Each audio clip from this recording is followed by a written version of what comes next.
But first, it's the end of an extraordinary parliamentary year for the Prime Minister with the surprise return of the coalition, but it's been marred by a series of political scandals surrounding Angus Taylor. The cumulative effect of several stories, each more bizarre than the last, especially the latest with the Naomi Wolf saga, has painted Taylor as an incompetent minister under siege who's become a problem for Scott Morrison.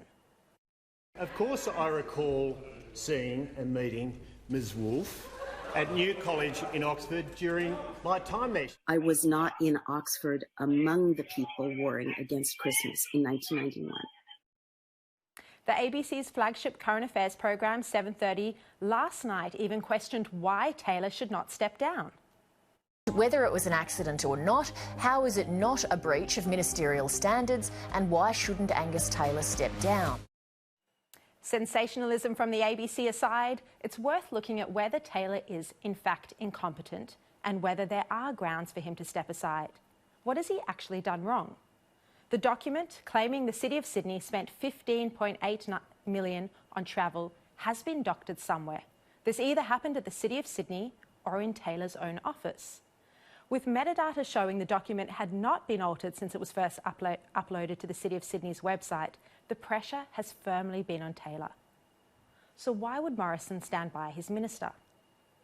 Ahead of the outcome of the New South Wales Police investigation, there have been 2 probes inside Taylor's own office, which has given the Prime Minister confidence. One by the department and one overseen by Taylor himself. Each ministerial work computer and each employee's personal laptop have been examined, and no evidence of forgery was uncovered. One of the investigations, which actually involved a former Signals Directorate official capable of delving into servers, discovered a now defunct URL link, which was once live on the City of Sydney website. This has given rise to the suggestion inside the government that a second report had been uploaded to the City of Sydney website, but has since been removed. It will be up to the New South Wales Police, of course, to determine whether this line of inquiry is credible. The investigations also found that Josh Manuatu, a political operative from the hard right, browsed the City of Sydney website for just a few minutes, but he didn't download or save any document. He accessed the document in his browser, printed off a PDF and gave it to a media advisor. It's understood Taylor himself did not see the document before personally signing off on the letter to Clover Moore. After insisting he apologised to Moore, the Prime Minister is now standing by Taylor, and Taylor is standing by his staff. The commentariat's view on Taylor, of course, is that he's incompetent. A Minister Morrison would be wise to get rid of in a future reshuffle. But this is not the case. Taylor has certainly made sloppy and avoidable mistakes, which he should own. They've been amplified in his toxic portfolio, where his position has upset the renewables industry and some in the business sector. Rather than take the high road and focus on his job of reducing energy prices, Taylor picked a fight with Clover Moore unnecessarily. Presumably for personal publicity, he pursued the Lord Mayor publicly over her hypocrisy in calling on the federal government to bring down emissions when she jet sets around the world and has a personal chauffeur. But as an ambitious cabinet minister, Taylor does not need to be involved in these sort of brawls. The sole responsibility the Prime Minister gave him was to bring down power prices.